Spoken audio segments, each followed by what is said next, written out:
저는 개인적으로 뭐랄까 이 좋은 원단을 이야기할 때 빼놓을 수 없는 것 중에 하나가 바로 이제 일본 원단이라고 생각을 합니다. 이제 전 세계적으로 아직까지도 유명한 데님 원단 회사들이 있어요.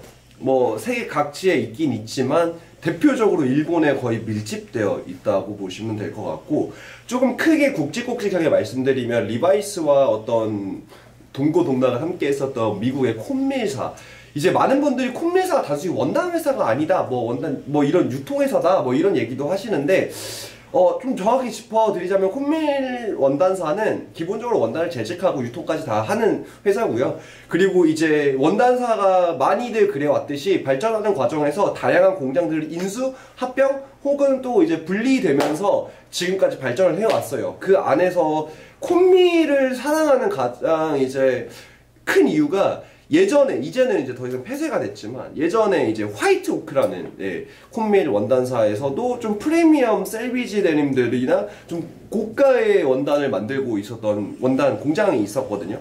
그 화이트 오크, 콤밀 화이트 오크 원단을 굉장히 많이들 좋아해 주셨고, 하지만 이제 어느 시점에서 제가 알기로 17년도인가 18년도인가 이때였던 것 같은데, 그때 이제 콤밀사가 화이트 오크를 이제 잠정적으로 이제 그걸 합니다. 네. 폐쇄를 하고, 그러고 나서 이제 더 이상 리바이스 LVC 라인들을 콤밀사 원단을 사용하는 게 아니라 이제 오히려 일본 원단을 사용을 하고 있고요.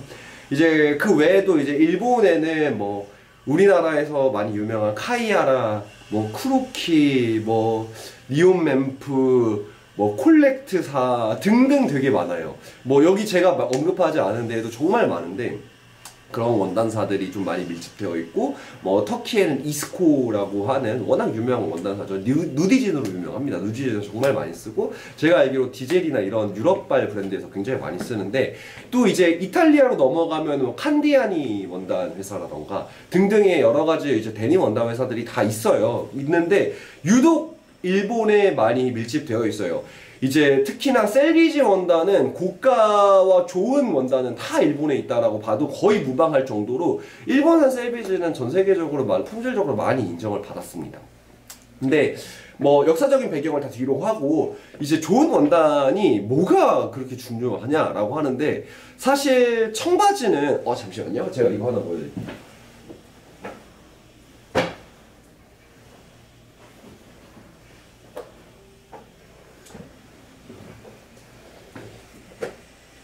지금 요 청바지는 원래 완전히 짙은 인디고 남색 생지 바지였는데 한 몇 년을 입었는지 기억이 잘 안 나요. 조금 오래 입어서 색이 이렇게 다 변했습니다. 요거를 먼저 설명드리는 이유는 제일 처음 영상에서 말씀드렸던 것처럼 원단의 위에 이제 켜켜이 코팅 막처럼 형성되듯이 염색이 되다 보니까 마찰이나 이런 약간 좀 뭐라고 해야지, 마모되기 쉬워지는 부분들이 이런 식으로 색이 빠져요. 빠지면서 워싱이라고 하는 게 생기고, 궁극적으로 뭐 요런 워싱진들이 만들어지는 거라고 보시면 될 것 같습니다. 그렇기 때문에 사실 기본적으로 그거 약간 이런 표현을 하면 괜찮을지 모르겠는데, 본판이 좋아야지 뭘 해도, 그러니까 기본적으로 그 수정을 해도 예뻐지고 좋아 보이게 되는 거랑 똑같이, 청바지는 기본적으로 본 원단에서부터 어떤 식으로 가공을 하느냐에 따라서 디자인을 결정하기 때문에, 왜냐면 이 디자인 자체가 우리가 늦춰 말했듯이 그렇게 많이 안 변했잖아요. 그렇기 때문에 사실 청바지 원단이 거의 디자인의 저는 한 80%는 차지한다라고 생각할 정도로 좋은 원단을 쓰는 거는 그만큼 중요합니다. 근데 이제 여기서 제가 이 좋은 원단을 그냥 육안으로 볼 수 있는 가장 큰 거는, 전 사실 좀 이상한 원단이라고 해야 되나? 좀 저가 원단 제품이 많이 없어서 다른 거랑 이제 비교하기는 조금 어렵지만, 일단은 풀카운트 원단을 좀 보여드릴게요. 이게 보시면 조금 약간 흰 부분들이 되게 희게 나오거든요. 이게 좀 그래도 어쩔 수 없이 약간 푸르딩딩한 느낌이 있긴 있는데, 이런 질감들이나 텍스처감들의 그 불규칙성이 굉장히 좀 도드라집니다.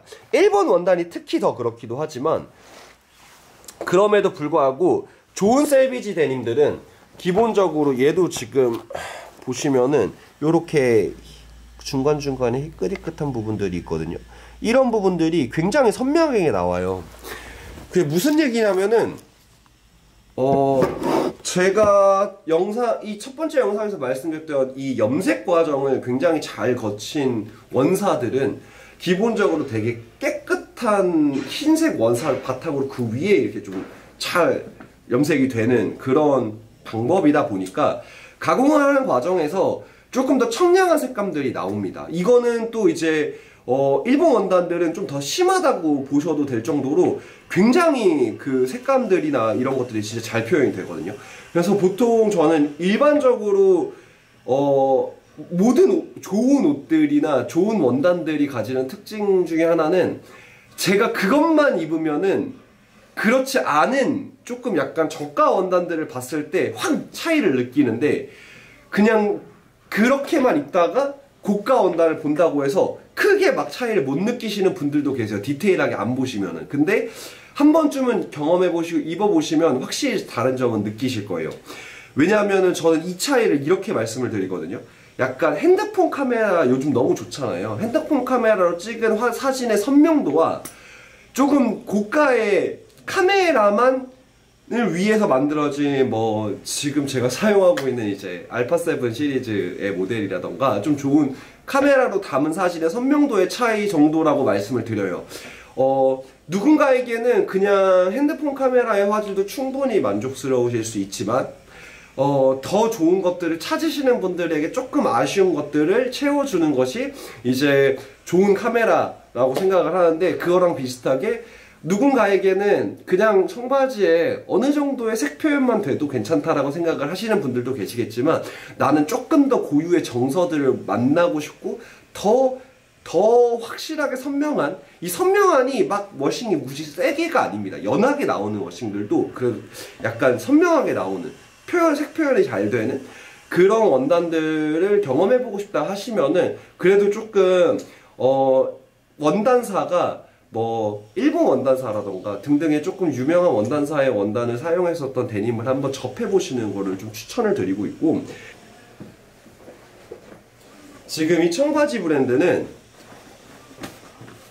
일본의 퓨어블루 재팬이라는 청바지 브랜드입니다. 이렇게 나뭇잎 모양의 시그니처가 좀 귀여운 그런 친구들인데, 이 친구 같은 경우에는 일단 제가 먼저 말씀드린, 제가 개인적으로 가장 좋아하는 레플리카 베이스의 데님 브랜드입니다. 이 브랜드는. 근데 국내에서는 구하는 게 그렇게 막 쉽지는 않아요. 근데 그 이유는 이 친구 같은 경우에는 지금 이게 잘 표현이 될지 모르겠는데,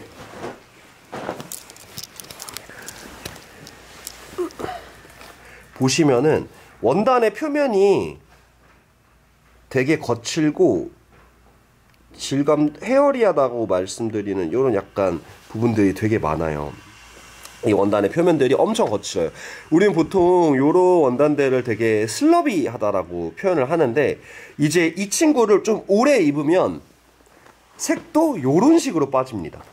훨씬 더 그렇게 나오죠. 이거랑 비교를 하면은. 그래서 이제 저는 개인적으로 일본의 좀 좋은 데님 브랜드들 같은 경우에는 그 브랜드가 가지고 있는 정서를 담는 원단들을 자체적으로 개발 혹은 개량을 합니다. 특히나 이제 이 퓨어블루 재팬이라는 브랜드가 저런 식의 원단을 사용하는 거는 물론 저 당시에 저 정도까지였나 라고 얘기를 할 수도 있겠지만, 예전에는 면사를 가공하는 방식들이 굉장히 좀 뭐랄까 잘 되어 있지 않다 보니까 이 면사를 이어내는 이 부분들이 좀 울퉁불퉁하게 이렇게 됐었어요. 그래가지고 이제 그거를 배틀에 놓고 짜면, 그러니까 이제 셔틀룸에 놓고 셀비지 원단을 짜면 약간 표면이 울퉁불퉁한 그런 느낌의 원단이 나오는 거예요. 거기에다가 일부러 이제 짜임 자체도 조금 느슨하게 짜서 더 그 질감들이나 텍스처감들을 훨씬 더 많이 극대화하는 원단을 사용을 한다던가, 아니면은 얘는 좀 덜하긴 하는데 그 당시에 이제 그 직기를, 셔틀 직기가 이렇게 원단을 짜는 과정에서 약간 좀 실오라기 같은 거라고 해야 되나? 약간 이렇게 좀 약간 실가루들이 계속 많이 날렸대요. 그래서 원단 사이사이에 끼기도 하고 막 그렇게 되기도 했는데, 이제 그런 것들 우리는 이제 내파다고 좀 얘기를 하는데, 그런 것들을 일부러 구현하기 위해서 요즘은 또 이제 막 짜고 있는 그런 셔틀에다가 일부러 막 그런 걸 뿌리기도 하고, 다양한 방식으로 원단을 개량하거나 자기 브랜드에 맞게, 아니면 자기가 디자인하고 싶은 청바지 어떤 모양새와 거기에 맞는 원단들을 개량 개발을 합니다.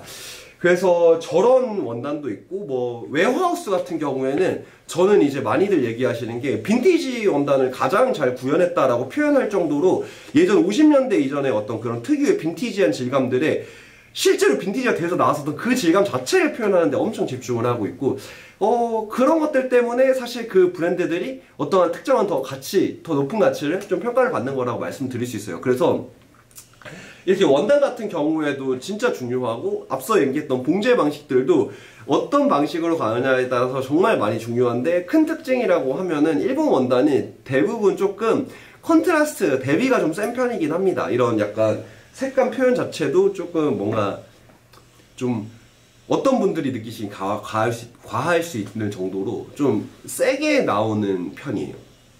근데 이게 모든 일본 브랜드를 다 통칭하는 말은 아닙니다. 예를 들어서 아페스에도 일본 데님 원단을 사용을 하는 걸로 알고 있거든요. 근데 걔네들은 또 되게 마일드하게 나오죠. 마일드하게 나오는데 그럼에도 불구하고 그 색감과 색 표현 자체가 너무 좋은 거죠.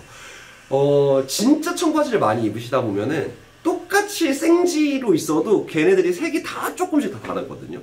그런 것들도 이제 원단사마다, 아니면 그런 이제 방식에 따라 다 다르고, 그 다음에 원단을 짱짱하게 짜냐 루즈하게 짜냐에 따라서도 또 다 달라서, 이게 어떤 게 무조건 좋은 원단이다라기보다는 기본적으로 나한테 잘 맞는 원단을 찾으시는 게 더 좋을 수도 있어요.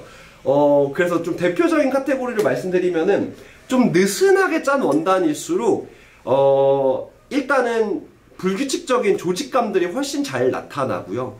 그리고 착용감도 더 편한 편입니다. 느슨하게 짜여져 있으니까. 그리고 빡빡한 느낌들이 좀 덜해요. 그치만 변형이나 수축 혹은 틀어짐 이런 거에서 굉장히 좀 자유롭지 않습니다. 느슨하게 짜여진 원단일수록 더더욱 그래요. 기본적으로 셀비지 데님은 조금 더 일반적인 논셀비지에 비해서 더 느슨하게 짜여졌지만, 그것도 장력을 조절해서 더 많이 느슨하게 짜는, 제가 알기로는 극단적인 로우 텐션을 짜는 원단 중에 하나가 일본의 오니 데님이라는 브랜드가 있어요. 그 브랜드에서 짜는 원단은 굉장히 로우 텐션으로 짭니다. 그러다 보니까 많은 분들이 거기는 되게 두꺼운 바지도 나오거든요. 막 20온스 막 이렇게 되는 애들도. 근데 그런 애들도 20온스가 일반적으로 여러분들이 입는 바지는 10온스에서 14온스 사이에 있습니다. 무조건. 왜냐면 그 이상 가면은 이제 그때부터는 조금 헤비웨이트의 범주로 넘어가거든요. 그래가지고 좀 갑옷 같고 빡빡하고, 여러분들이 막 갑옷 같다고 느끼시는 아페세 바지가 14온스대 원단이거든요. 근데 20온스라고 하면 어마어마하게 두꺼운 거잖아요. 근데도 불구하고 아페세보다 더 착용감이 편합니다. 네. 오니데님 같은 경우에는. 그래서 이제 로우 텐션, 텐션 자체가 좀 느슨하면은 그런 장점들이 있다. 하지만 뭐 세탁을 잘못해서 막 줄어든다던가, 아니면 막 조금만 입었는데 추리닝처럼 늘어난다거나, 이런 일들이 좀 발생을 해요. 그래서 이거는 뭐 그 이후의 가공 방식에 따라서도 결정이 나지만 일반적으로 그렇다라고 보시면 될 것 같고, 그런 데서 저는 가장 스탠다드한 포지션을 갖고 있는 게 저는 이제 풀카운트라고 좀 보고 있고요. 풀카운트 같은 경우에는 저는 입으면서 큰 변형도 큰 수축도 많이 느끼지도 않고 너무 막 지나치게 늘어나지도 않았던 것 같아요.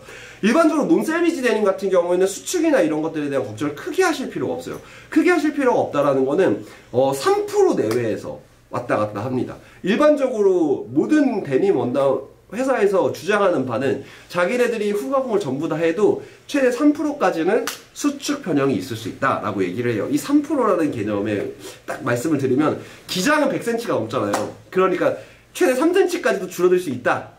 그것까지는 자기의 QC에는 괜찮다. 그리고 허리 같은 경우에는 둘레로 100cm 정도가 되니까, 이제 3cm면은 둘레로 3cm가 좀 준다고 해도 실질적으로 체감하는 정도까지 줄진 않아요. 그래서 일반적으로 논셀비지 데님 같은 경우에는 거의 충혈이 없다고 봐도 무방하고요. 그래서 저는 세탁을 막 하는 편이고, 셀비지 데님 같은 경우에는 때에 따라서는 가공 방식에 따라서는 1cm가 뭐 진짜 몇 인치 줄어드는 경우도 있어요. 가령 예를 들어서 아직도 일본 브랜드 중에서 몇몇 브랜드는 진짜 생지 데님을 하거든요. 진짜 생지 데님이라고 하면은, 지금은 제가 앞서 시간에도 말씀드렸듯이 일반적으로 방축 가공을 한 제품까지도 워싱이나 이런 가공 후가공을 거치지 않으면 방축 가공만 한 제품까지도 저는 생지 데님이라고 불러요. 근데 오리지널 러 데님 같은 경우에는 원단을 짜여진 상태로 그대로 바지를 만드는 행위고, 그렇게 하면은 수축률이 한 1인치에서 2인치, 크게는 3인치까지도 나는 그런 엄청난 수축률을 가지고 있어요. 그러다 보니까 현대에 와서는 사실상 이제 일부 브랜드에서만 하는 그런 바지가 되었는데, 방축 가공에 대한 이야기도 좀 오늘 해야 되나?